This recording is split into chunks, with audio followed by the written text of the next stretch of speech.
Bonjour, nous allons commencer la conférence dans 1 minute.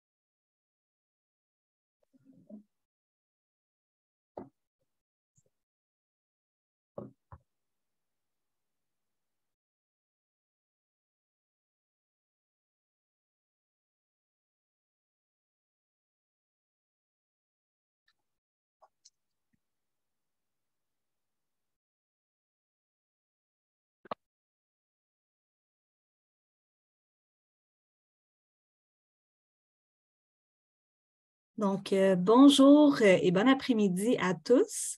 Bienvenue à tous et à toutes à cette toute dernière conférence nationale virtuelle sur la leucémie.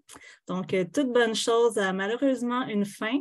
Cette conférence unique en son genre répond aux besoins particuliers de la communauté des cancers du sang et offre aussi des informations, des outils et des ressources à jour pour aider les personnes touchées par la leucémie et leurs familles. Merci beaucoup d'être encore des nôtres cet après-midi. Prochaine diapositive. Elle ne veut pas changer. On va prendre notre Attendez un peu, j'ai un autre. J'ai des moyens. Parfait, merci beaucoup. La web-diffusion d'aujourd'hui s'intitule « Gestion des effets secondaires et des traitements contre les cancers du sang ». Dans cette présentation, Mme Maryse Carignan, infirmière, vous donnera un aperçu des traitements contre les cancers du sang qui peuvent vous être administrés, des possibles effets secondaires reliés à ces traitements et des façons de les traiter ou de les diminuer. Elle va aussi, la conférence va vous permettre de mieux comprendre le rôle que vous pouvez jouer dans la gestion de vos effets secondaires pour optimiser votre santé ainsi que de connaître les symptômes à surveiller ou à identifier les questions à poser à votre équipe de soins. La conférence va également être suivie d'un panel, je vous suggère fortement de rester des nôtres jusqu'à la toute fin. On va pouvoir discuter avec des personnes touchées par un cancer du sang. Prochaine diapositive. Je crois qu'on est sur la bonne, oui, je crois. OK, excuse. Non, c'est moi. C'est moi qui a un petit peu, bon là, vois-tu, il ne veut plus, il ne veut pas m'écouter. Voilà. Parfait, merci. C'est maintenant temps de débuter la présentation.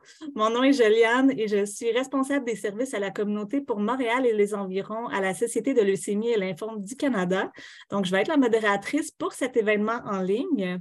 La présentation va durer environ 1h15 et va comprendre une période de questions et réponses à la toute fin. Et puisque vous êtes très nombreux, vous allez remarquer, vous êtes en mode silencieux. Par contre, nous vous invitons tout au long de la présentation à écrire vos questions dans la zone réponses et questions au bas de votre écran et nous allons les lire à voix haute à la fin. Aussi, en raison du grand nombre de participants et du temps qui est limité, il est possible que nous ne soyons pas en mesure de répondre à toutes les questions. Donc, à chaque session, nous recevons beaucoup de questions. Et il faut aussi noter que notre conférencière ne peut pas répondre à des questions spécifiques sur l'état de santé d'une personne. Donc, les questions spécifiques ou celles que nous n'aurons pas eu le temps de poser à haute voix vont être répondues là, par la suite par les responsables des services à la communauté. Nous allons communiquer avec vous directement après la présentation. Prochaine diapositive. Pour ceux et celles qui nous connaissent peut-être un peu moins, la mission de la Société leucémie et lymphome du Canada est de trouver un traitement contre les cancers du sang et d'améliorer la qualité de vie des personnes touchées et de leurs familles. Si vous avez des questions que vous ne trouvez pas la réponse ou si vous cherchez des programmes, des informations, vous pouvez parler à un de nos responsables des services à la communauté de votre région. Pour le Québec, moi-même et ma collègue Jennifer, et recevoir une aide personnalisée pour trouver des réponses à vos questions ou des moyens de répondre à vos préoccupations. Et les responsables des services à la communauté sont là pour vous aider. Aussi, désolée. Avant d'entrer dans le vif du sujet, j'aimerais mettre en lumière quelques-uns de nos services que nous offrons et qui pourraient vous intéresser. Donc, la diapositive que vous voyez en ce moment, en fait, c'est notre nouveau site Internet. Vous pouvez le visiter en tapant le cancer au pluriel du sang.ca. Puis, avec notre nouveau site, notre objectif est vraiment de mieux servir la communauté et d'offrir une expérience améliorée. Sur le site, vous allez trouver tous les enregistrements de nos webdiffusions passées, notre chaîne de balado, nos fiches d'information et des outils pratiques pour vous aider à naviguer dans l'expérience du cancer, comme par exemple notre application SLLC Appli Santé, qui peut vous permettre de suivre votre prise de médication et vos effets secondaires afin de mieux les comprendre et bien plus. Prochaine diapositive. Aussi, si vous ressentez un sentiment de détachement ou d'isolement, même en présence d'amis ou de membres de votre famille qui se soucient de vous, vous pouvez entrer en contact avec d'autres personnes qui vivent une expérience similaire à la vôtre. Donc, on propose 2 services pour vous aider à le faire. Premièrement, via notre programme de soutien par les pairs Premier Contact. Donc, dans le cadre de ce programme, nous pouvons vous mettre en contact avec quelqu'un qui a eu un diagnostic de cancer similaire au vôtre, qui va vous comprendre. Donc, nos bénévoles du programme Premier Contact sont des survivants du cancer du sang ou des proches aidants de survivants. Puis, en tant que pairs, ils sont formés pour écouter et offrir un soutien en partageant leur propre expérience. Donc, parler à un père, ça peut vraiment vous rassurer là, à propos de la suite des choses, mais aussi il est possible de vous joindre à l'un de nos groupes de soutien virtuels. Donc, ces groupes peuvent vous donner un moyen supplémentaire de valider vos sentiments auprès de personnes qui vivent une situation semblable à la vôtre. Vous apprendrez de l'expérience des autres participants. Vous pourrez parler de ce qui vous aide à composer avec votre situation et échanger de l'information pratique. Donc, nos groupes sont animés par des professionnels de la santé et l'information là, pour bénéficier de l'un de ces 2 programmes se retrouve sur notre site Internet. Prochaine diapositive. Donc, il est maintenant temps de vous présenter notre conférencière, Mme Maryse Carignan. Donc, Mme Carignan est depuis peu à la retraite et fut conseillère clinique au secteur de la cancérologie des soins palliatifs et de fin de vie à la direction des soins infirmiers du Centre intégré de santé et de services sociaux de Laval, hôpital Cité de la Santé pendant de nombreuses années. Elle est également la présidente de l'Association québécoise des infirmières en oncologie. Donc, Mme Carignan, la parole est à vous. Merci beaucoup, Joliane. Merci à la Société Leucémie Lymphome du Canada de m'avoir invité à présenter sur la gestion des effets secondaires de votre traitement. Je suis bien contente d'être ici. Alors, j'espère que cette présentation va vous être utile et comme on l'a dit, là, il y aura une période de questions à la fin. Alors, dans ma présentation, on a dit que j'avais été conseillère clinique à la Cité de la Santé pendant de nombreuses années. C'est tout à fait vrai. En fait, j'ai été là 18 ans et ça fait 35 ans que je fais de l'oncologie parce que j'ai fait différents milieux. Alors, c'est un peu pas mal toute ma carrière. Alors, sans plus tarder, on débute. Ce qu'on va parler aujourd'hui, on va faire une introduction de la matière. On va parler un peu brièvement des traitements contre les cancers du sang, mais ça va être vraiment plus les effets secondaires les plus courants qui vont être le sujet principal de la présentation. Et on va parler aussi un peu du soin de suivi, hein, parce qu'après les traitements, il y a des soins de suivi, il y a un plan de suivi qui va être établi entre votre hématologue-oncologue et vous et probablement aussi votre médecin de famille, votre médecin traitant. On va parler des questions à poser. Hein. Parfois, on ne sait pas, quand on arrive dans le bureau du médecin, quelle information on devrait aller chercher. Alors, on va vous donner des exemples de questions qui peuvent vous aider et bien sûr, les listes de ressources disponibles. Alors, on va parler des traitements qui peuvent être administrés, les effets secondaires, fait, comme je vous ai dit dans la table des matières, là, et comprendre le rôle que vous jouez, ça va être important d'en parler dans la gestion des effets secondaires pour optimiser votre santé. En fait, Ce qui est important de savoir, c'est que vous êtes partenaire avec l'équipe de soins dans votre traitement, dans votre plan de suivi, dans toute la trajectoire de votre maladie, de vos traitements et de l'après. Alors, c'est important d'être partenaire avec l'équipe. C'est important de donner l'information. C'est important de partager l'information que vous avez. On ne peut pas, comme équipe de soins, vous aider si on ne connaît pas vraiment votre vécu, vos problématiques et qu'est-ce qui les entraîne puis qu'est-ce qui les soulage. Alors, c'est important d'être vraiment partenaire avec nous. L'importance des soins de suivi et des symptômes à surveiller tout le long de la présentation, on va en parler et, comme on l'a dit, d'identifier les questions que vous pourriez poser à votre équipe de soins. Alors, les traitements contre les cancers du sein, vous les connaissez sans doute. Il y a ce qu'on appelle la pharmacothérapie. Alors, c'est tous les médicaments qui sont donnés, qui peuvent être donnés par voie intraveineuse, qui peuvent être donnés par voie orale, qui peuvent être donnés par voie subcutanée. En général, c'est les principales voies d'administration. Ça va consister à des médicaments qui vont tuer, qui vont arrêter la progression du cancer, qui vont endommager les cellules cancéreuses. Il y a aussi la radiothérapie dans certains types de cancer du sang qui peut être donné. Alors, le même principe, on va tuer les cellules cancéreuses à l'aide de régions à haute énergie, mais contrairement à la pharmacothérapie, la radiothérapie va agir vraiment sur le site même de la radiothérapie. Tandis que la pharmacothérapie, elle va être donnée dans le corps de façon systémique, qu'on appelle à aller partout. Tandis que la radiothérapie, ça va être vraiment ciblé sur une région particulière du corps que l'on doit traiter.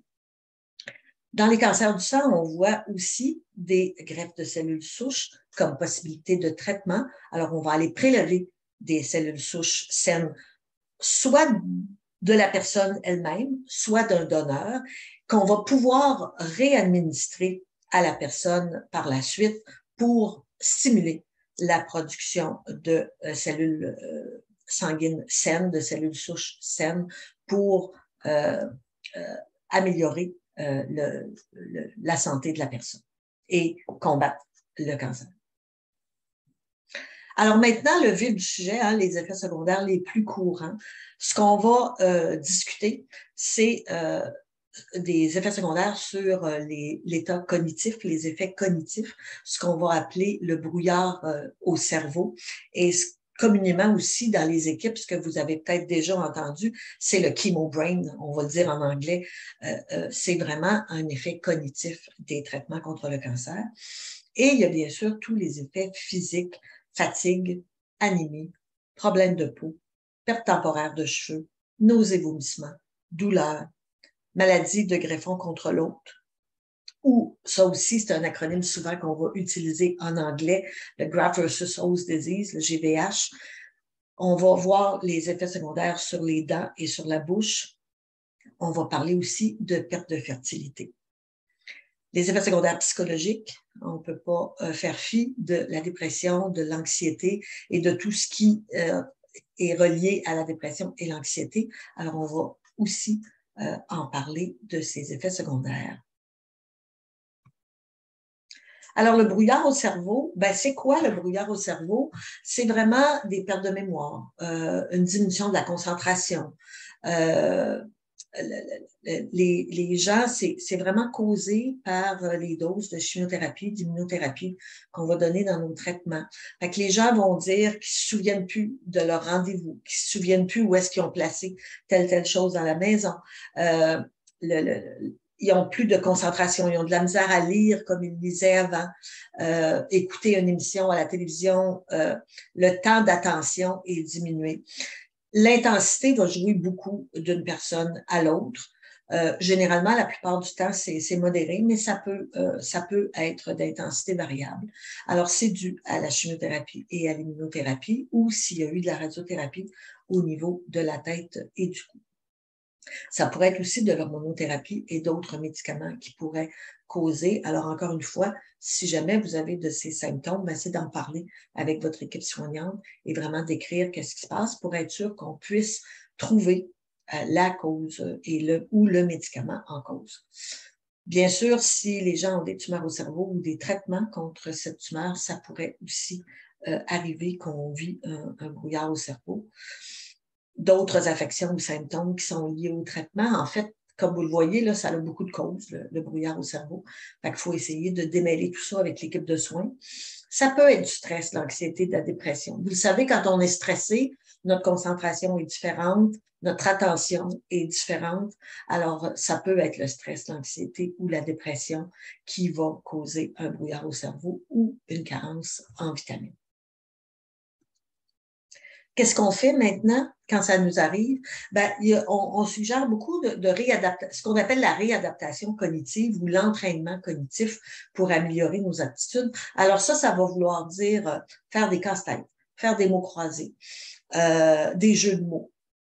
Essayer d'écrire des choses, hein, les fameux post-it sur les frigidaires, mais aussi d'avoir un agenda, d'avoir toujours un carnet où on peut écrire des notes pour si on a un problème de mémoire, la fameuse liste d'épicerie qu'on oublie toujours à la maison quand on arrive à l'épicerie, mais d'avoir notre liste d'épicerie vraiment avec nous pour pallier à ces problèmes de mémoire-là. Si ça devient plus intense, l'ergothérapie et les équipes de réadaptation peuvent vous aider à travailler pour que vous soyez capable de compléter vos responsabilités, vos tâches quotidiennes, y compris aussi professionnelles, parce que certaines personnes qui retournent travailler avec un brouillard au cerveau, ça peut être complexe. Et on peut aussi donner certains médicaments, des stimulants qui vont viser l'amélioration des fonctions cognitives. On peut donner des antidépresseurs, bien sûr, si c'est un brouillard au cerveau qui est relié avec l'anxiété ou la dépression, et des médicaments aussi qui peuvent diminuer la somnolence. Parfois, certaines personnes vont prendre des médicaments qui vont causer de la somnolence. Alors, à ce moment-là, c'est bien d'aider à diminuer la somnolence pour aider les gens qui ont le brouillard au cerveau. Mais généralement, en tout cas, moi, ce que j'ai vu dans ma pratique, c'était plus des brouillards au cerveau, plus d'intensité légère et modérée. Maintenant, la fatigue. La fatigue, c'est, je vous dirais, presque universel. Dans le symptôme de tous les cancers, on retrouve la fatigue. Et dans des études qui ont été faites, vraiment, c'est 79-80% des personnes atteintes de cancer nous disent vivre de la fatigue. Alors, c'est associé à de nombreux cancers, incluant le cancer du sein. C'est associé aussi à beaucoup de traitements. Les traitements qu'on a parlé tantôt, chimio, radiation. C'est difficile de cibler un seul facteur à la fatigue. Ça peut être, oui, le cancer, ça peut être la période du diagnostic, s'il y a eu des gens qui ont eu des chirurgies, l'âge, l'état de santé en général vont être des facteurs qui vont influencer la fatigue. Et si la personne a d'autres maladies aussi connexes, hein, c'est pas parce qu'on a un cancer qu'on n'a pas d'autres maladies possibles. Alors, ça peut être aussi des facteurs qui vont augmenter la fatigue. Ça va généralement disparaître dans les mois qui vont suivre le diagnostic, dans les mois qui vont suivre le traitement, mais pour certaines personnes, ça peut perturber. Alors, qu'est-ce qu'on fait quand on se sent fatigué? Ben, il n'y a pas vraiment de standard, de traitement standard pour la fatigue. Il faut essayer de trouver les causes. C'est sûr que si on est fatigué parce qu'on est anémique, on va traiter l'anémie. Si on est fatigué parce qu'on a des problèmes de nutrition, on va essayer d'améliorer notre nutrition. Mais il n'y a pas beaucoup d'autres traitements disponibles. Mais on va entendre souvent, bon, tu es fatigué, repose-toi. Ben non, il faut faire de l'exercice, il faut rester actif. Quand je parle de l'exercice, c'est léger, là. C'est selon vos capacités.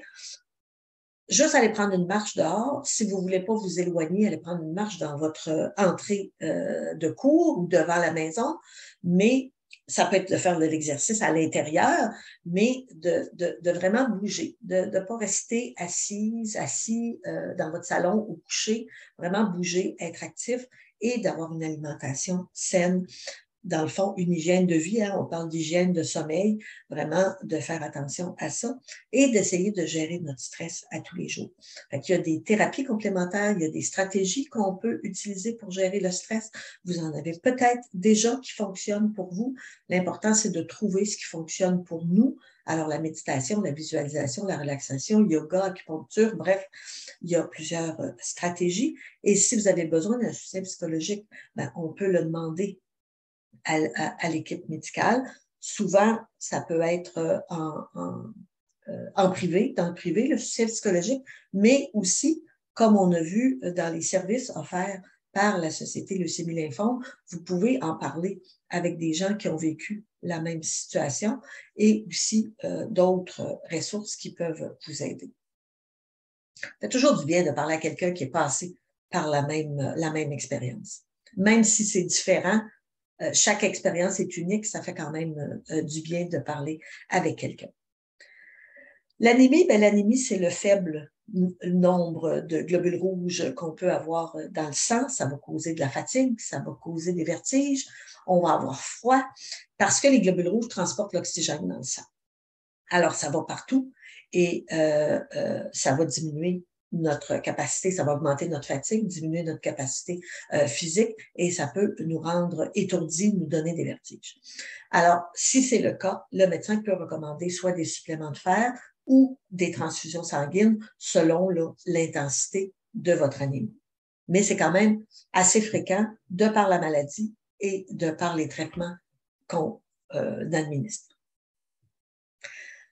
Les problèmes de peau, alors on peut avoir la peau sèche qui pèle, on peut avoir des rougeurs sur la peau, on peut avoir des démangeaisons, on peut avoir une plus grande sensibilité au soleil. C'est généralement ce qui peut arriver avec des problèmes de peau. Quand on parle de rougeur, ça peut être de l'urticaire, ça peut être des pustules. Alors, c'est important d'en parler avec notre équipe médicale à certains moments et on va le voir quoi faire maintenant. Quand la peau est sèche ou que la peau est pèle ou qu'il y a des problématiques, c'est toujours bon de prendre, quand on prend nos douches ou quand on prend notre bain, de ne pas avoir de l'eau trop chaude. Alors, on a une bonne hygiène à tous les jours, mais il ne faut pas avoir un excès de température d'eau chaude pour le bain ou la douche. On va se sécher en tapotant la peau. On ne frottera pas. On va utiliser une lotion hydratante sans parfum, c'est préférable pour éviter que votre peau craque. C'est sûr que si vous êtes habitué à prendre une lotion, ben, continuez avec votre lotion. Mais si vous devez en choisir une nouvelle, essayez de l'avoir sans parfum. Puis essayez, si c'est nouveau, une partie de votre peau pour voir si vous allez réagir à cette lotion. Un baume à lèvres, parce que les lèvres vont sécher aussi, vont gercer. Puis là, on est aux portes de l'hiver. Encore, déjà, juste l'hiver, on a tendance à avoir la peau plus sèche, les lèvres plus gercées. Alors, c'est bon de commencer tout de suite à hydrater. On va conseiller de prendre un rasoir électrique pour ne pas se couper en se rasant. On va rincer immédiatement tout ce qui est coupure ou éraflure sur la peau, toujours dans le but d'éviter les infections, d'éviter que ça s'aggrave. Et dans ce cas-ci aussi, si vous avez à travailler à l'extérieur, si vous avez à travailler dans la terre ou à travailler avec du bois, ou portez des gants. Essayez de porter des gants pour vous protéger les mains, protéger votre peau. Et s'il y a des démangeaisons, des rougeurs, de l'urticaire, si votre peau est rouge, gonflée ou sensible, ça pourrait être des signes de réaction allergique à un médicament que vous prenez ou à une nourriture quelconque, un aliment quelconque. Alors, c'est important d'aviser le médecin ou l'équipe médicale si ça survient. Et on va toujours, si on a une blessure, une plaie quelconque, une éruption de la peau, si vous avez un cathéter veineux qui est toujours installé ou un cathéter veineux central, toujours surveiller le site pour s'assurer qu'il n'y a pas de rougeur, qu'il n'y a pas d'enflure, qu'il n'y a pas de chaleur, pour être sûr qu'il n'y a pas d'infection qui se développe. La perte temporaire des cheveux, malheureusement, c'est un effet secondaire qui a peu de moyens de prévenir. Ça dépend par contre de la médication. Alors, c'est pas tout le monde qui va perdre les cheveux. Ça dépend vraiment de quel médicament vous prenez, quelle chimiothérapie on vous donne. Alors, l'équipe de soins, l'infirmière, le pharmacien, le médecin va vous expliquer si le médicament que vous prenez va occasionner une perte de cheveux. Mais sachez que cette perte-là, elle est temporaire. À part si vous avez de la radiothérapie bien précise sur une région du crâne, sur une région du cuir chevelu, où là, la perte de cheveux va être permanente. Quand c'est la chimiothérapie, c'est temporaire. Ça repousse. Parfois, ça prend plus de temps. Ça dépend tout le temps de chaque personne, comment la personne, elle, son cheveu se reproduit, pousse, parce que la chimiothérapie va affecter la racine du cheveu. Alors, c'est pour ça qu'il va tomber. C'est pour ça que ça prend du temps avant que ça repousse. Mais sachez que les cheveux repoussent. Et le stress et l'anxiété aussi pourraient faire perdre vos cheveux. Fait que c'est vraiment de voir là, avec l'équipe quelle est votre situation en particulier. Alors, qu'est-ce qu'on fait? On va laver quand même, on continue. Les gens, parfois, ont peur de laver leurs cheveux. Ils pensent que ça va les faire tomber davantage. Non, c'est important de continuer à laver son cuir chevelu, laver ses cheveux avec un shampoing doux. Encore une fois, comme la peau, hein, on tapote nos cheveux avec la serviette, on frotte pas trop. On va continuer à se peigner, à se brosser les cheveux. Ça se peut qu'on ait encore des nœuds dans les cheveux. Fait qu'on va y aller doucement. On va employer une brosse, un peigne doux, mais il faut continuer à entretenir nos cheveux comme on le faisait. Ça les empêchera pas de tomber. C'est sûr qu'à ce moment-là, votre cuir chevelu, vous allez perdre de la chaleur par votre tête. Les cheveux nous protègent. Les cheveux nous protègent aussi contre le soleil. Alors, ça va être important de vous couvrir pour votre chaleur, mais couvrir aussi contre les rayons du soleil. Alors, chapeau, foulard, casquette, bandana, c'est là que, bel et bien dans sa peau, peut vous être d'une grande utilité aussi pour vous donner des conseils là-dessus et que certains organismes, comme la Société canadienne du cancer, par exemple, vont passer des perruques. Bon, là, je sais que la pandémie a peut-être modifié là, les prêts de matériel, mais bon. Si votre cuir chevelu est sec, on peut utiliser de l'huile minérale ou de l'huile de noix de coco, alors quelque chose de très neutre pour essayer d'aider le cuir chevelu. Et bon, on parle beaucoup de permanente, on parle beaucoup de teinture. Hein, les gens veulent savoir s'ils peuvent le faire. C'est pas conseillé. Sauf que ça peut endommager la peau, mais parfois, faut doser. Est-ce que je vais plus me faire du détriment psychologique à ne pas me teindre les cheveux que vraiment à utiliser une teinture?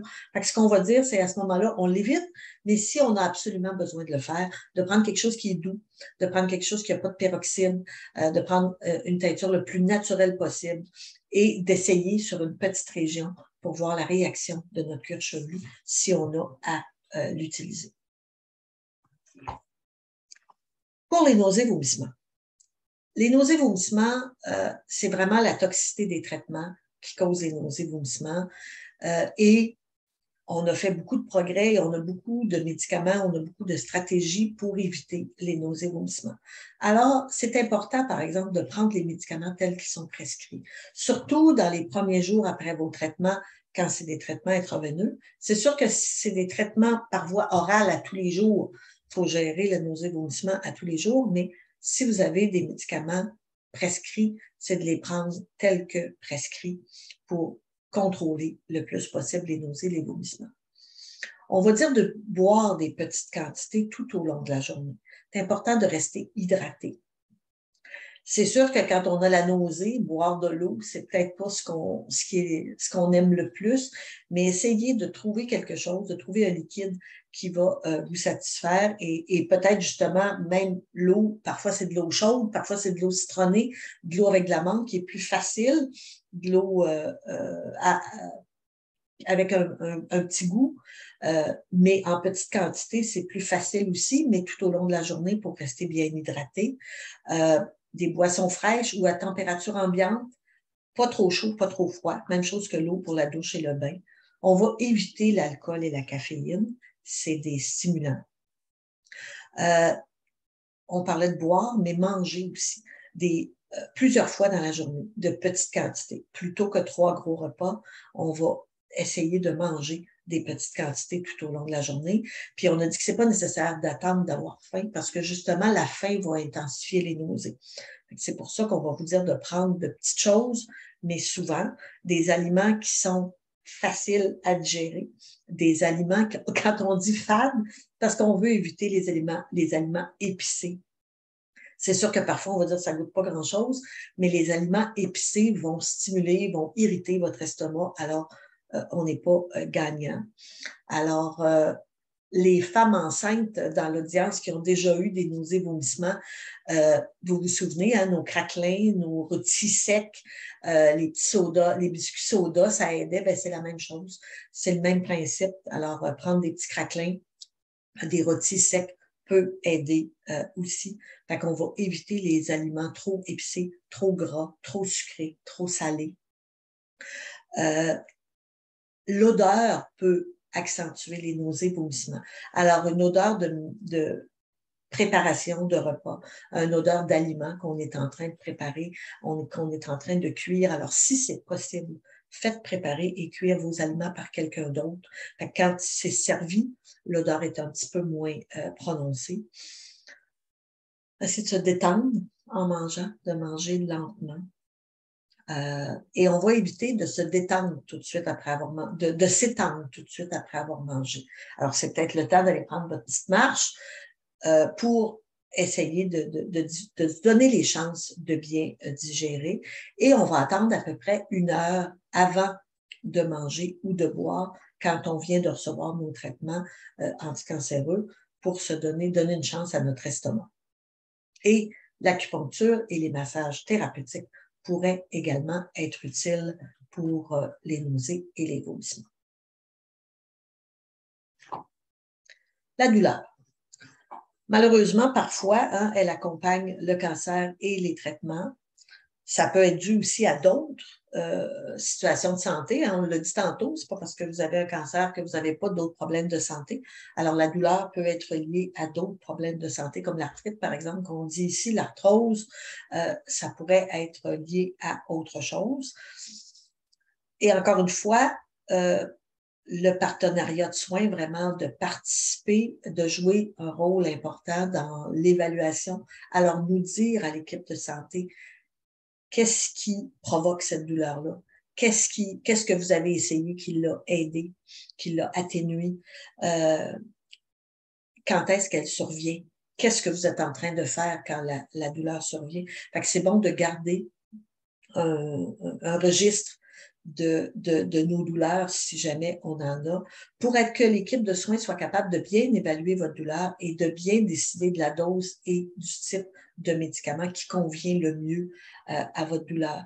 Alors, soyez honnête et direct avec l'équipe de santé dès que vous donnez l'information. On n'est pas là pour vous juger, on n'est pas là pour passer des commentaires, c'est vraiment pour bien comprendre ce que vous vivez, pour être en mesure de bien ajuster le traitement en conséquence. Et ça peut être une combinaison de médicaments aussi. Hein. De plus en plus, on sait que certains médicaments vont bien avec d'autres pour gérer les douleurs. Et naturellement, des thérapies complémentaires peuvent être utilisées. La gestion du stress, encore une fois, la méditation, les massages, l'acupuncture, c'est de trouver quelque chose qui va vous aider pour soulager, gérer votre douleur. Parfois, c'est impossible d'arriver à une douleur zéro complètement. Mais puis parfois, il y a des activités qu'on veut continuer à faire malgré la douleur.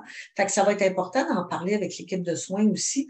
Quelle intensité de douleur je suis prêt à accepter pour pas interférer avec mes activités de tous les jours, avec les médicaments que j'ai à prendre aussi. Fait que ça aussi, c'est à prendre en considération. Quelle intensité de douleur je pourrais accepter ou je serais capable, en mesure de continuer mes occupations de tous les jours avec cette douleur-là. Alors, c'est bien apprendre à vivre avec la douleur puis à la contrôler le plus possible. La maladie du greffon contre l'autre, je suis loin d'être une experte de cette maladie. Je n'ai jamais travaillé dans un milieu où on faisait des greffes, mais c'est une maladie qui va, comme on l'expliquait tantôt, survenir après une greffe de cellules souches allogéniques. Alors, c'est quand on reçoit une greffe d'un donneur. C'est les cellules, justement, du donneur qui vont attaquer le receveur de cette greffe. Alors, qu'est-ce qu'on fait? C'est sûr que si une maladie du greffon contre l'autre se produit, ben vous allez être pris en charge par votre équipe médicale. Vous allez avoir un traitement qui va être axé sur l'immunosuppression, c'est-à-dire on va diminuer votre réponse immunitaire parce que c'est ça qui se passe. Là. Les cellules du greffeur attaquent le receveur. Alors, il faut diminuer votre système immunitaire pour qu'il atténue ou qu'il soigne cette maladie du greffon contre l'autre. Alors, ça va être des corticostéroïdes souvent qu'on va donner. Et naturellement, le type de traitement va dépendre de la gravité des symptômes, des risques de complications et du moment où ça se produit. Est-ce que ça se produit dans les jours suivant la greffe ou si c'est plus longtemps après la greffe? Tout ça, quand on vous dit que c'est vraiment personnalisé, les soins, là, ça va vraiment dépendre du traitement, de l'intensité de votre maladie du greffon contre l'autre et du moment où elle se produit et quels seront les risques de complications selon votre portrait à vous. Les dents, la bouche, alors souvent, on a des problématiques avec notre chimiothérapie, nos traitements contre le cancer. On peut avoir des plaies dans la bouche, on peut avoir de la sécheresse, on peut avoir des caries dentaires qui s'accentuent ou se développent. On peut avoir des maladies de gencives, on peut avoir des infections qui sont reliées au traitement contre le cancer, le traitement que vous recevez. Alors, vous pourriez avoir de la difficulté à manger, à mâcher, à avaler, parfois à parler. Fait qu'encore une fois, ces effets secondaires-là sont très personnels selon le type de traitement, selon la dose et selon chaque personne, mais c'est sûr que ça va influencer la santé. Hein, si on a une intensité de douleur qui nous empêche de manger, mais c'est sûr que ça va influencer notre santé, ça va influencer notre qualité de vie, puis notre bien-être aussi en général. Et malheureusement, si c'est très intense, ça peut entraîner des retards dans le traitement. Alors, la meilleure chose à faire, c'est que quand on commence à avoir des plaies dans la bouche, quand on commence à avoir de la sécheresse, ben, c'est de ne pas attendre et de tout de suite en parler à l'équipe de soins et de suivre leurs recommandations. Alors, justement, qu'est-ce qu'on fait? Avant le début des traitements, on peut aller voir le dentiste, s'assurer que notre bouche est saine, s'assurer que nos dents, que nos gencives sont saines et sont propres. Ça peut régler d'éventuels problèmes. Ça peut en tout cas atténuer différents problèmes. Si nos gencives saignent avec des taches blanches dans la bouche, il faut en parler à notre médecin. Alors, ça pourrait être un signe d'infection. Faire toujours évaluer, toujours observer ce qui se passe au niveau de nos gencives et au niveau de la bouche. On va se brosser les dents, encore une fois, des brosses à dents souples. On continue. L'hygiène buccale, c'est très, très important, 2-3 fois par jour, dentifrice au fluorure. Alors, on continue notre hygiène buccale. Si jamais nos plaquettes sont faibles, notre numération plaquettaire, alors c'est nos plaquettes dans le sang qui vont aider à la coagulation de notre sang, ben, l'utilisation de la soie dentaire pourrait augmenter le risque de saignement si vos plaquettes sont faibles. Alors, ça serait bon d'avoir un avis médical selon votre niveau de plaquette si vous pouvez utiliser la soie dentaire parce que la soie dentaire peut amener des blessures, peut amener des coupures, surtout si vous n'êtes pas habitué. Alors, c'est là qu'on va dire, si vous n'êtes pas habitué de vous passer la soie dentaire, c'est peut-être pas le bon moment pour commencer. Si vous êtes habitué puis que vous faites vraiment votre traitement à soie dentaire tous les jours régulièrement, vous pouvez continuer, mais faites juste attention si vos plaquettes sont basses, de ne pas vous blesser, parce que là, une blessure dans la bouche dit ouverture aux bactéries et risque d'infection. Alors, parlez-en à votre médecin si c'est le cas. On va parler de rince-bouche aussi, qui peut être ajouté à l'hygiène buccale, de l'eau salée, tout simplement, eau chaude tiède, là, ou du bicarbonate de soude et l'eau. Les différents centres de santé, les centres d'oncologie ont des recettes à vous donner pour des rince-bouches vraiment maison. Là. Si vous utilisez des rince-bouches commerciales, ça va être important d'utiliser des rince-bouches qui n'ont pas d'alcool. Et je suis sûre que votre équipe médicale va en avoir à vous suggérer, mais de ne pas avoir de l'alcool parce que ça va aggraver votre mal de bouche, ça va irriter votre bouche et ça va assécher vos muqueuses. Fait que c'est important de garder la bouche hydratée. Alors, on revient à boire de l'eau, on revient sucer des glaçons, des bonbons durs, parfois ça peut aider. Essayez de les avoir sans sucre, là, parce qu'on peut causer trop de problèmes, mais ce sont des stratégies que vous pouvez faire pour vous garder les muqueuses humectées, hydratées, et aussi mâcher de la gomme ou des substituts de salive pourraient être aussi des stratégies à utiliser. Si vous portez un dentier, on va dire de le porter seulement au moment des repas. Sauf que ça dépend, hein? Peut-être que vous avez justement une rencontre dans l'après-midi puis ça ne vous tente pas de ne pas avoir votre dentier. Fait que faites juste attention, si vous avez perdu du poids, par exemple, puis que votre dentier n'est plus aussi stable ou qu'il ne fait plus aussi bien, bien là, il risque de vous blesser. Fait que faire attention à ça quand vous le portez. Bien nettoyer votre dentier en dessous, dessus, bien entretenir vos dentiers, c'est très, très, très important. Alors, si jamais il vous blesse, c'est de l'enlever naturellement. On va dire d'éviter de fumer, d'éviter de consommer du tabac parce que le tabac va irriter la bouche et ça va aggraver votre symptôme. La dépression, l'anxiété, malheureusement, ça fait partie souvent de la situation.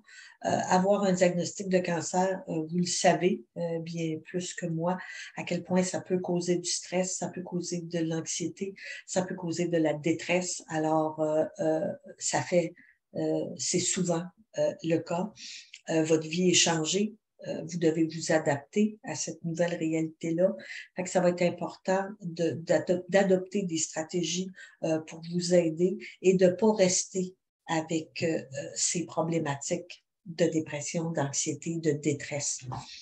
Alors, si vos symptômes perdurent, c'est normal quand on a un diagnostic de cancer, dans les premiers jours, les premières semaines, voire les quelques premiers mois, de vivre de la détresse, d'avoir de la tristesse, de vivre du stress, de l'anxiété. Mais si ça perdure, si votre humeur ne change, ne s'améliore pas avec le temps, c'est important d'en parler avec votre médecin.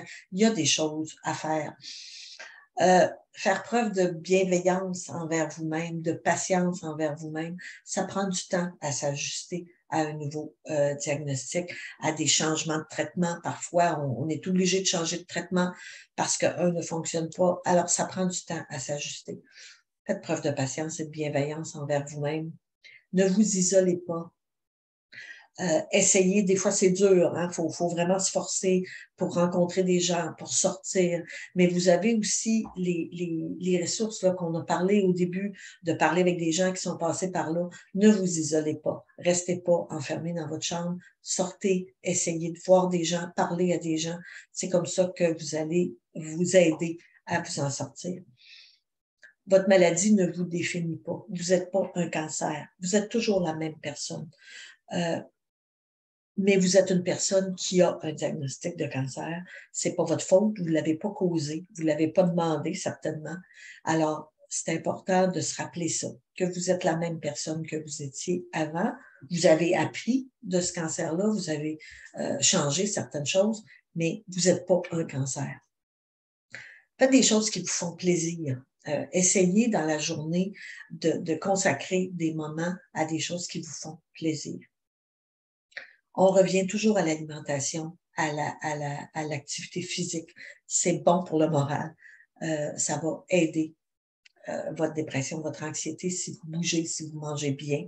Et de tenir un journal, parfois, peut aussi nous aider à voir les progrès qu'on fait de jour en jour. Et si on ne voit pas de progrès, bien justement de se dire, hey, ça fait déjà là, 1 mois que je me sens comme ça, 2 mois que je me sens comme ça, je devrais en parler au médecin et à l'équipe de soins. La perte de fertilité, bien sûr, pour les gens qui sont en état en âge de procréer, quand on reçoit un diagnostic de cancer, c'est une question qui vient en tête. Est-ce que j'ai un risque d'infertilité à la suite de ce cancer-là, à la suite du traitement qu'on va me donner? Alors, ça va dépendre. Est-ce que la personne est affectée est-ce que sa fertilité est affectée? Ça va dépendre du type de cancer, ça va dépendre du type de traitement. C'est pas tous les traitements, c'est pas tous les types de chimiothérapie qui vont causer de la fertilité. Ça va dépendre aussi de la durée du traitement et des doses qu'on va donner. Fait que ça va être des situations qui vont être discutées avec votre médecin quand il fait la prescription, quand il vous parle d'un plan de traitement. Est-ce que ça va causer de la fertilité? Puis est-ce qu'il y a quelque chose qu'on peut faire? C'est sûr que ça va dépendre de l'âge du patient et du début des traitements. Parfois, on ne peut pas agir parce que le début du traitement est urgent et il faut le faire tout de suite, mais c'est des choses à discuter avec votre médecin. Mais il y a des choses à faire. Si on a le temps avant le traitement, si on peut avoir du temps de consulter en clinique de fertilité pour des conservations de sperme ou d'ovules, c'est possible. Alors, on peut le faire avant le traitement.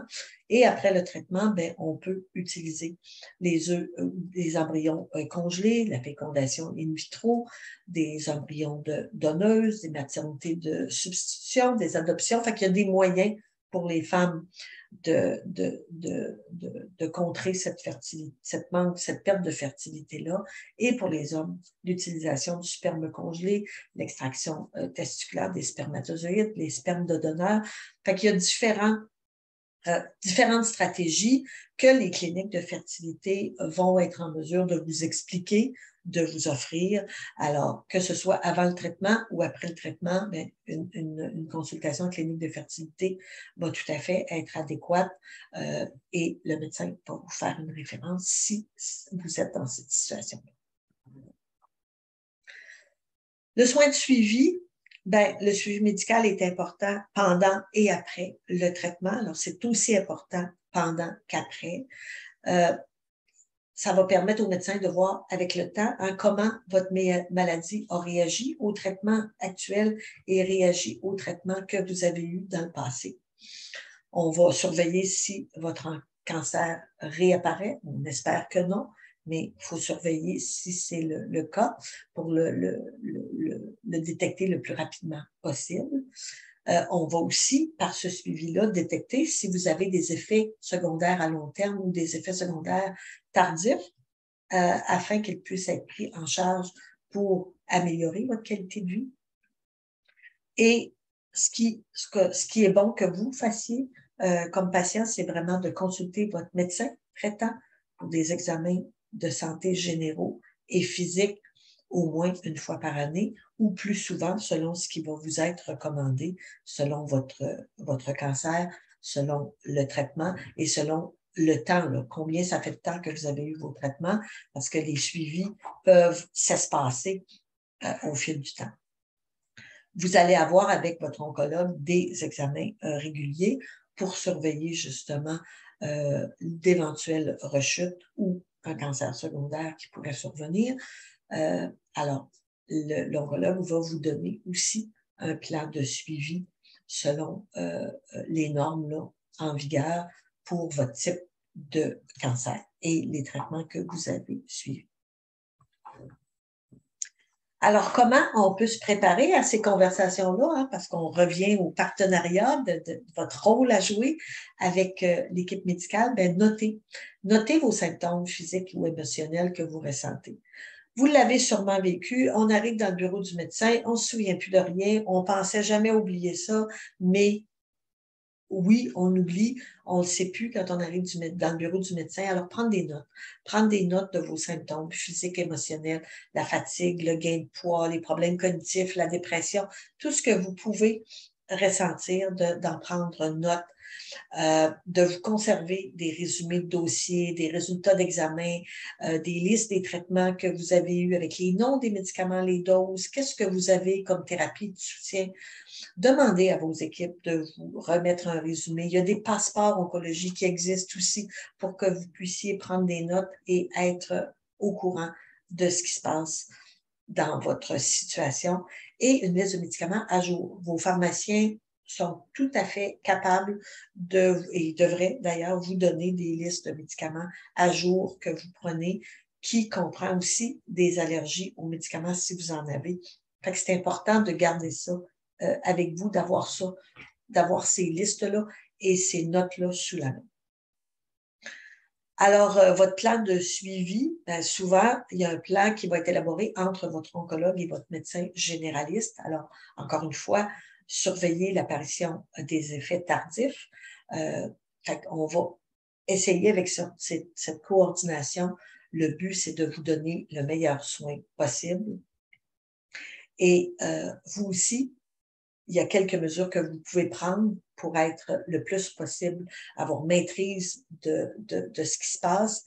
Alors, bien comprendre votre traitement et les effets secondaires que vous pouvez avoir. N'hésitez pas à poser des questions. C'est quoi le traitement que j'ai? C'est quoi le nom des médicaments? C'est quoi les doses que vous me donnez?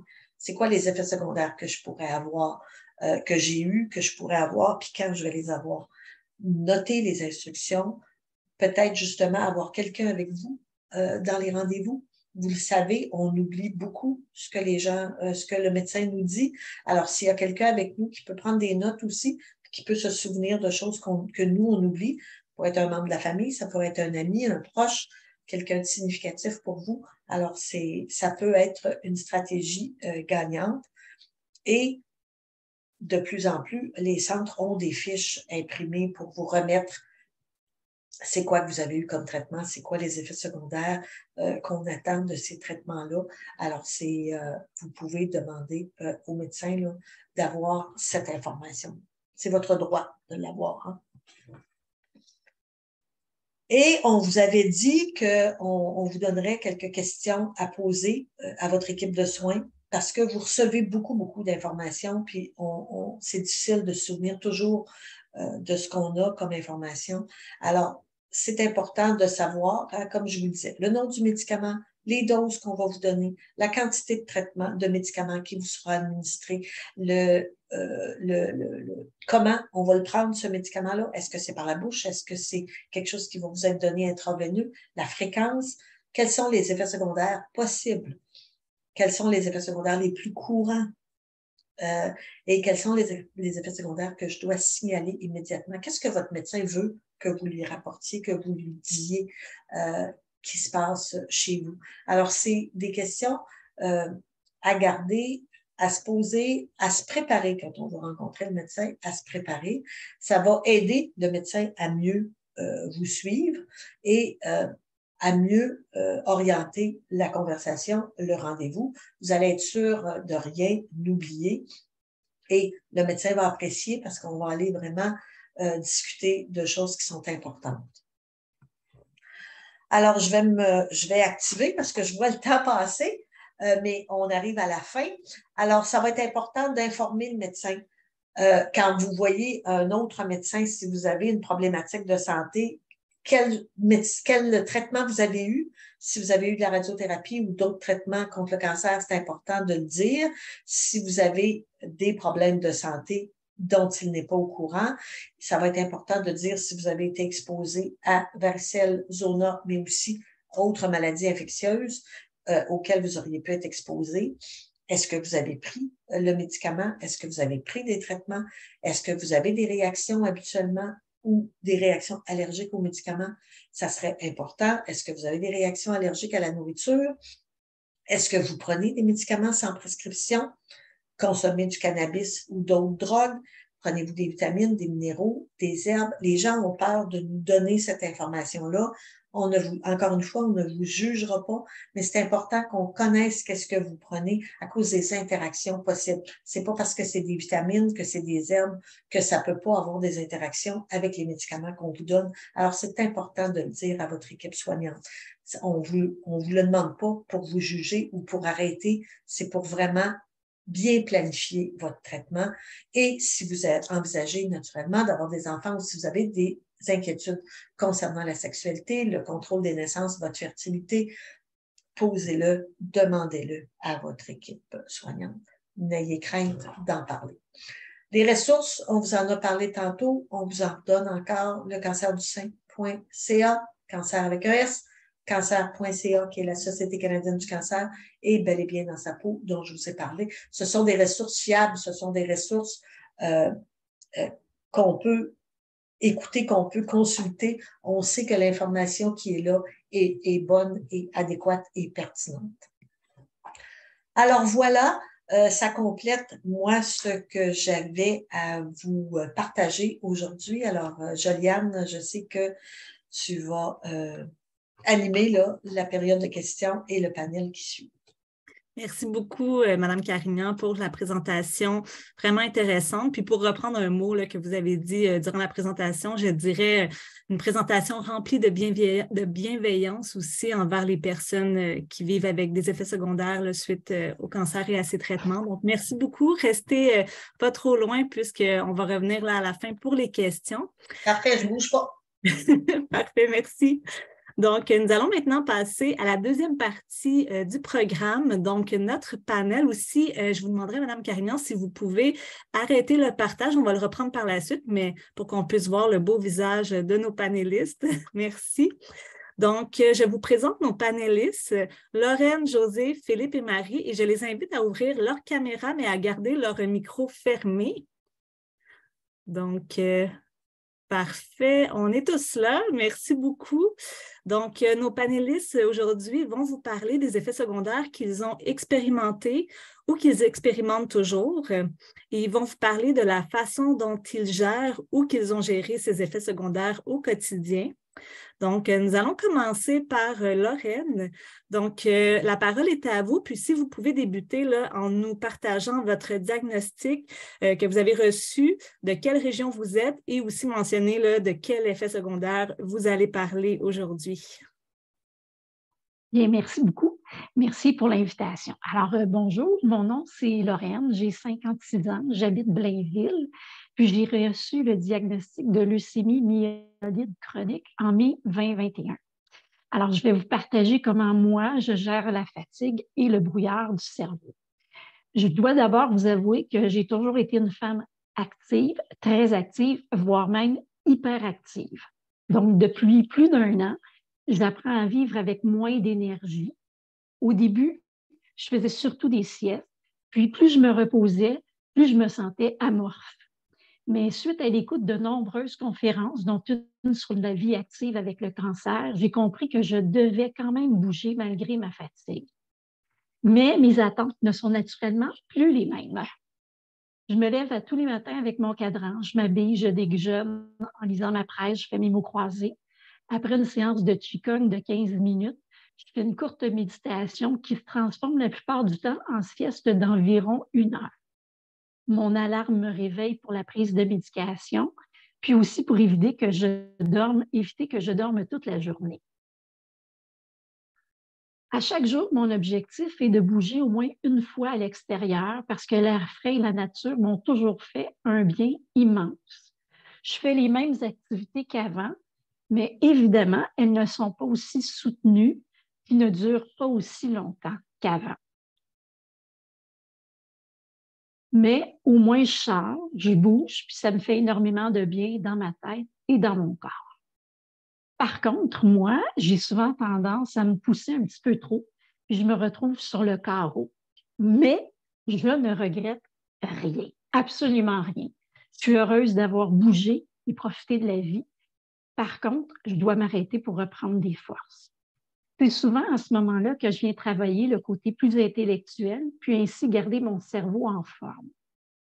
Au début de toute mon aventure leucémique, j'avais très peu de concentration. Je devais lire et relire le même passage plusieurs fois pour le comprendre. J'oubliais beaucoup de choses et je me répétais, selon mon mari. Ce fut un moment plus difficile car moins je m'occupais et moins j'exerçais mon cerveau, plus je trouvais que ma vie était plate. L'été dernier, pour reprendre le contrôle tout doucement de ma vie, j'ai recommencé la lecture de toute la série des Astérix, qui, on s'entend, demande beaucoup moins de concentration que la lecture de romans. J'ai ensuite commencé à faire des casse-têtes. Je me suis mise à écouter de la musique, puis la radio. Ça passe le temps, ça informe et ça fait du bien. J'ai repris le piano. Je fais partie de la chorale Croire de la Société québécoise du cancer. Je prends même des cours de chant. Je viens installer une mangeoire dans ma cour, puis j'observe les oiseaux. Puis moi, qui n'ai jamais vraiment eu de côté artistique, je me suis mise à faire de la peinture sur roche, du dessin, puis je vais même commencer l'aquarelle. Malgré mes talents plutôt limités, je m'amuse tout en travaillant ma créativité. Finalement, cette maladie m'a permis de me redécouvrir, de prendre le temps de penser et surtout de prendre soin de moi. Je veux toujours profiter à plein de la vie et de cette retraite forcée pour devenir une version nouvelle et améliorée de moi-même. Alors, merci beaucoup de la chance d'avoir pu vous partager mon expérience. Merci beaucoup, Lorraine. En fait, c'est nous qui vous remercions pour la chance qu'on a là, de vous avoir avec nous pour nous donner des trucs que plusieurs vont pouvoir appliquer, donc d'y aller un peu à la fois à son rythme, surtout de prendre soin de soi. Donc, un gros merci. Puis, on va poursuivre avec Josée. Donc, la même chose, Josée, nous dire de quelle région vous êtes, votre diagnostic et de quel effet secondaire vous allez nous parler aujourd'hui. Bon, moi, je suis de la région d'Abitibi-Témiscamingue, je demeure à Rouen. Mon diagnostic de leucémie, c'est la leucémie lymphoïde chronique et je suis sur surveillance active, donc je n'ai pas de traitement présentement. Ça fait 18 mois que je suis diagnostiquée. Tout d'abord, je vais vous dire que le thème que je vais vous parler, c'est l'anxiété. L'anxiété, malheureusement, je connaissais ça avant d'avoir le diagnostic. Je suis une personne qui a déjà souffert d'anxiété, dépression, attaque de panique. Donc, j'avais déjà moi-même eu des épisodes dans ma vie où j'ai été vraiment traitée pour ce type de symptômes-là. Ce qui fait que quand c'est arrivé, le diagnostic, je connaissais les symptômes physiques et psychologiques que ça pouvait faire. Parce qu'à un moment, ce qu'on apprend le diagnostic, je vous dirais que c'est vraiment le choc. C'est terrifiant. Je parle d'une anxiété qui pourrait être sur 10 sur 10. Là. Beaucoup de peur qui s'installe, hein? La peur de mourir, la peur de souffrir, la peur d'en parler à nos proches. Donc, je pense que c'est différent de chacune des personnes, mais dans mon cas, ça a été comme en diminuant avec le temps. Mais aujourd'hui, je suis consciente que l'anxiété, quand on a un diagnostic de leucémie, peu importe lequel, je pense que ça peut être un peu cyclique. C'est-à-dire, à chaque fois, si on va bien, mais à chaque fois qu'on a soit un rendez-vous médical, les globules augmentent un peu, on devient un peu vigilant. À chaque fois qu'il y a un signe de fatigue qui s'installe, quoi que ce soit, bien, c'est toujours un peu l'anxiété qui revient. C'est pour ça que je pense que l'anxiété, pour moi, ça devient un petit peu le cousin et non l'ennemi. Il faut apprendre à vivre avec. Parce qu'à chaque épisode, même si on va bien, bien, il y a un petit signe, puis des fois, l'anxiété revient. C'est bien important d'avoir toutes sortes de moyens pour gérer le stress et l'anxiété. Moi, pour ma part, j'ai pratiqué le yoga quand même pendant quelques années. J'en fais encore plus occasionnellement. Ça m'a beaucoup aidé. Méditation, un peu aussi, des techniques de relaxation. Mais au-delà de ça, j'ai quand même été même jusqu'à faire de la psychothérapie pour apprendre à gérer l'anxiété et diminuer les symptômes extrêmes qui peuvent des fois être des attaques de panique. Un élément pour moi que j'utilise encore et qui me fait énormément de bien, qui est assez simple, c'est vraiment, notre conférencière en a parlé, c'est vraiment faire les marches en plein air, l'exercice. C'est vraiment quelque chose qui fait en sorte que j'arrive à bien gérer mon stress puis à vivre moins d'anxiété, peu importe ce qui se passe là, comme événement dans ma vie. Peut-être le dernier truc que je pourrais vous donner, c'est que pour moi, c'était bien important de comprendre la maladie et d'être mieux informée. J'avais remarqué qu'après mon diagnostic, au fur et à mesure que j'étais mieux informée, soit par le groupe de soutien, l'information que j'allais chercher sur les sites, à chaque fois, on avait l'impression, et je le vivais, je sentais que mon anxiété diminuait. Donc, pour moi, c'était bien important d'être plus informée sur la maladie. Ça, c'est un élément qui a vraiment joué dans la gestion là, du stress et de l'anxiété. Donc, en gros, c'est ça que je voudrais vous dire. Ça fait partie des effets secondaires. Puis je pense que les personnes qui sont atteintes de leucémie, ils apprennent à vivre avec le stress et l'anxiété parce qu'il y a des bonnes périodes où ça va super bien, mais tout d'un coup, je vous dirais rapidement en terminant mon 3 minutes, c'est que ça allait super bien. Dernièrement, je suis allée chez le médecin, les globules ont augmenté, mais dans mon cas, je n'ai pas encore de traitement. Augmenté un petit peu, le stress qui s'installe encore, qui revient. Et c'est pour ça que je vous dis que j'ai l'impression que c'est un peu l'anxiété qui est cyclique. Ça peut partir et revenir. C'est ça que j'avais à vous dire. Merci beaucoup, Josée. Puis vous avez totalement raison. Là, nous, on parle souvent, qu'on parle d'émotions, mais ça va avec le stress, l'anxiété de montagne russe. Donc, de dire que c'est cyclique, je pense que c'est une très, très bonne image. Merci pour les trucs partagés aussi. Des fois, il y a des trucs qu'on pense qui sont un peu banals, mais qui peuvent vraiment fonctionner comme aller dans la nature. Donc, merci beaucoup pour le partage. Puis, nous, on va continuer avec Philippe. Donc, encore le même format, Philippe, de te présenter de quelle région tu es, puis de quel effet tu vas nous parler. Bonjour à tous. Mon nom est Philippe, je viens de Québec. Je suis atteint de leucémie myéloïde chronique depuis 15 ans. En 15 ans, j'en ai vécu des effets secondaires. J'ai vécu de la fatigue, de la maux de tête, des nausées, des douleurs osseuses, des goûts bizarres. À un point tel que les médecins m'ont dit que je serais bon à marier. En effet, j'ai eu tous les symptômes de femme enceinte. Mais l'effet secondaire qui me fait le plus mal au cœur, c'est bien sûr la nausée. Mais en discutant avec mon équipe soignante, ils m'ont conseillé d'en parler aussi avec le pharmacien. Puis ce fut ma planche de salut. En effet, il m'a proposé plusieurs solutions qui m'ont aidé. Il m'a invité à la patience tout d'abord, parce qu'il faut donner le temps aux médicaments de s'habituer au corps. En même temps, il m'a aussi dit de prendre mon médicament à heure fixe tous les jours et de suivre la posologie, car ça permet au corps de s'habituer et de s'adapter aux médicaments. Ensuite, le pharmacien a aussi une responsabilité. Il doit vérifier à chaque nouvelle prescription les interactions possibles. Le pharmacien m'a aussi appris qu'il ne faut pas prendre le médicament avec du jus de pamplemousse, parce que le jus de pamplemousse réagit avec environ 50% des prescriptions, soit en augmentant ou en diminuant l'efficacité du médicament. Ensuite, j'ai appris à mes dépens que prendre mon médicament avec du lait n'était pas une bonne idée, car les produits laitiers ralentissent beaucoup de traitements. Donc, j'avais plus de nausées quand je prenais mon médicament avec du lait.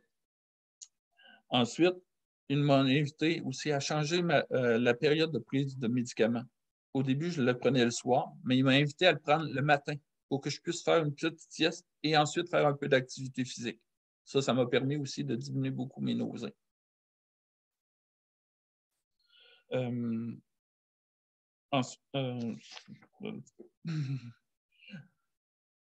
Par la suite, j'en ai parlé aussi encore avec mon équipe soignante. Puis eux autres aussi m'ont confirmé qu'il existait de nombreux médicaments pour enrayer, même diminuer mes nausées. Avec d'en discuter, c'est une très bonne idée.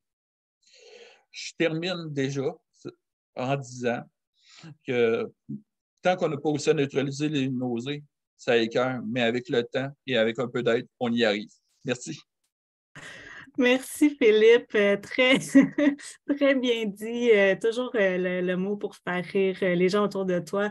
Donc, merci beaucoup pour le partage de trucs qui vont assurément là, en aider plusieurs, c'est très apprécié.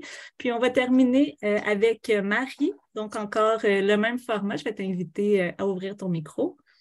Ouais. Alors, bonjour tout le monde. Moi, je suis Marie, j'habite à Rimouski. Puis, j'ai eu un diagnostic de leucémie aiguë myéloïde en février 2020.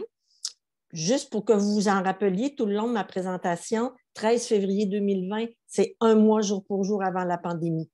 Fait que ça a joué dans l'état dans lequel j'étais. Puis, on m'a demandé de vous parler de dépression et de motivation. Dans mon cas, c'est plutôt manque de motivation. Alors, c'est ça. Donc, j'ai reçu mon diagnostic février 2020.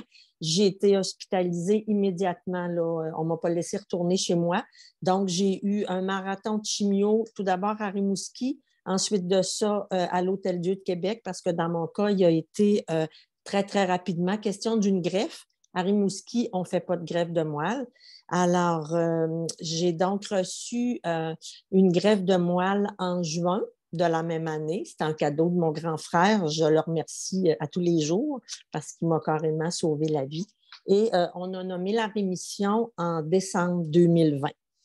Le fait que j'habite Rimouski et que j'avais été traitée à l'Hôtel-Dieu, je suis sortie de l'hôpital en juillet, mais jusqu'en septembre, on a dû rester à Québec parce qu'il il me voulait très près de l'hôpital. Donc, ça aussi, ça a rajouté à mon état dépressif, le fait de ne pas être chez moi. Je trouvais ça difficile.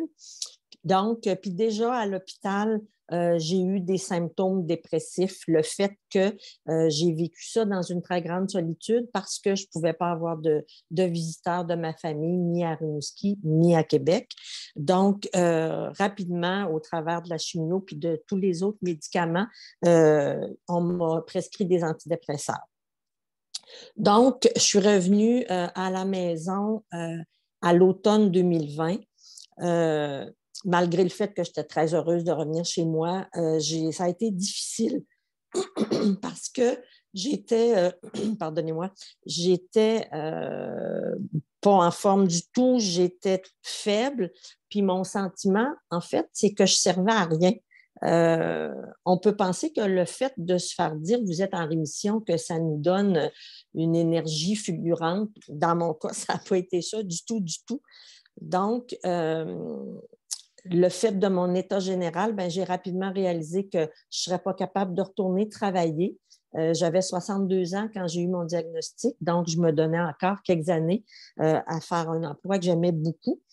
Donc, je ne suis pas retournée. Et puis, donc, j'ai passé, mon Dieu, tellement d'après-midi, tellement de journées complètes assises dans mon lazy-boy à ne pas avoir le goût de rien faire, à ne pas avoir l'énergie de faire quoi que ce soit.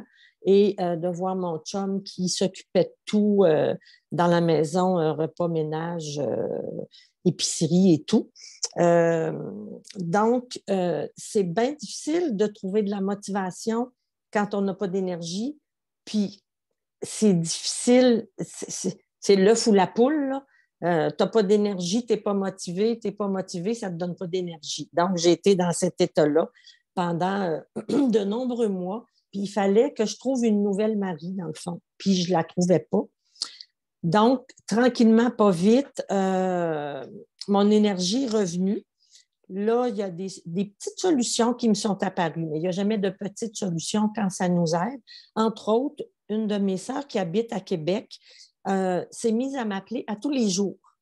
Puis, c'était comme le petit rayon de soleil de ma journée. Il y a des fois où on disait des niaiseries, puis on riait, mais parfois, c'est quelqu'un à qui je pouvais parler de mes inquiétudes puis de mes peurs. Ça fait que ça a été, puis ces appels-là ont encore lieu aujourd'hui. Donc, c'est quelque chose qui m'aide beaucoup. J'ai aussi rapidement rejoint le groupe de soutien qui est proposé par la Société de leucémie et lymphome. Dans mon cas, échanger avec des personnes qui ont passé par des chemins qui ressemblent aux miens, c'est très, très précieux. J'en fais encore partie aujourd'hui, c'est une fois par mois, puis c'est toujours très nourrissant. Puis j'ai aussi, à l'occasion, fait référence en privé à Sophia, qui est la thérapeute en relation d'aide qui anime notre groupe. Parfois, j'ai eu besoin d'échanger avec elle personne à personne. Puis, depuis le mois d'octobre, je fais une démarche avec une psychologue qui organise des sessions virtuelles, donc à distance. Puis, présentement, le thème, c'est la quête de l'estime de soi. Puis ça aussi, ça me nourrit beaucoup. Puis le dernier point qui m'a aidé, ça peut vous paraître complètement fou, mais j'ai aidé un ami en fin de vie. Mon grand ami Fred, qui est décédé il y a un mois. Je l'ai beaucoup, beaucoup accompagné au quotidien. Et ça m'a énormément nourri. On a parlé avec lui, j'ai parlé de tout, là, de la mort, de la fin de vie, de l'aide médicale à mourir, du fait que, bon, moi, j'avais le cancer, mais que je survivais, mais que lui, dans son cas, le sien, il était incurable. Alors, je me suis sentie et je me sens encore très fière d'avoir partagé ça et d'avoir fait ça pour mon ami. Puis ça m'a fait réaliser que j'étais chanceuse parce que moi, mon cancer, on pouvait, en tout cas, l'avenir le dira, là, peut-être pas le guérir, mais au moins, ça me donne une espérance de vie que lui n'avait pas. Donc, je recommence tranquillement à retourner dans la vie. Je fais du bénévolat pour mon ancien employeur. Je tente d'être très présente auprès de mes 2 enfants, de mon petit-fils et du petit qui s'en vient, qui est peut-être même en train d'arriver au moment où je vous parle. Puis avec mon conjoint, on reprend tranquillement des activités avec des amis proches. Donc, il faut que je gère ma nouvelle réalité. C'est difficile pour moi de ne pas avoir l'énergie d'avant parce que, comme l'a dit Lorraine tantôt, j'étais plutôt du genre hyperactive, mais là, je ne suis plus capable de l'être. J'essaie de ne pas me comparer à la Marie d'avant. C'est un chemin d'acceptation qui est quotidien, mais j'y arrive tranquillement. La patience aidant, mais la patience, ça n'a jamais été ma branche la plus forte, mais la leucémie m'apprend ça. Alors, c'est ce que j'avais le goût de partager avec vous aujourd'hui. Merci beaucoup, Marie. Merci pour les trucs, les astuces, puis aussi ce que vous avez partagé, là, la relation avec votre ami en fin de vie. C'est très gentil de partager ça avec nous. Puis je vais reprendre les mots là, d'un des participants qui vous remerciait tous, en fait, qui disait que ça prenait beaucoup de courage pour accepter de partager votre expérience comme ça en direct. Donc, un gros merci. Restez là. Si Madame Carignan, vous pouvez ouvrir votre caméra, on va prendre les questions. Donc, vos questions peuvent être autant aux panélistes qu'à Madame Carignan. C'est sûr que là, on est un peu limité dans le temps. Donc, comme je vous ai dit un peu plus tôt, si on n'a pas le temps de les poser ou si vos questions sont trop spécifiques et que ce n'est pas possible pour nous de les poser à Madame Carignan, on va faire un suivi avec vous par courriel par la suite. Donc, je vais commencer avec une première question pour vous, Madame Carignan, puis n'hésitez pas à me dire si ce n'est pas une question que vous êtes à l'aise, à laquelle vous êtes à l'aise de répondre, parce qu'elle est quand même un peu spécifique. Donc, c'est une personne qui demandait, en fait, si la fatigue après un arrêt thérapeutique dans la LMC, si elle est due à la maladie ou à la prise à long terme d'un traitement ITK de première génération. Ça peut être les deux, hein. Effectivement, c'est très touché à répondre. Puis, je ne sais pas si vraiment on peut trouver la réponse parce que ça peut être très bien autant du médicament que du